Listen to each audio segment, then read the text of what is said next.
Start. So hello everyone, কেমন আছেন সবাই? তো এটা হচ্ছে আমাদের বাড়ির নতুন ফ্যামিলি মেম্বার মিঠি।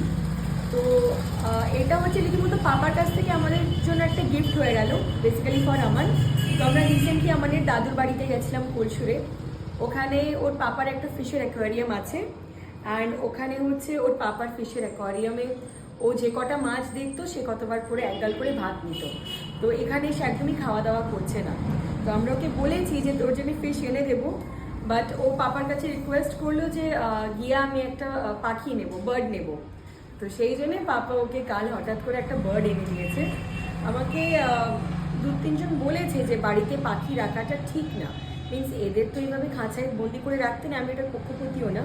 তো যদি এই বিষয়টা সত্যি হয়ে থাকে যে বাড়িতে বার্ডকে বন্দি করে রাখলে কোনো রকম সমস্যা হতে পারে বা এটা ঠিক না আমাদের ইসলামিক ওয়েতে, আমাকে একটু প্লিজ কমেন্টসে জানাবেন, আরও বিশেষ করে ওই জন্য শেয়ার করা। আর আমাদের এই মেম্বারের নাম হচ্ছে মিঠি। তো আপনাদের আর কার কার বাড়িতে এরকম প্যারেট আছে একটু জানাবেন। ছেড়ে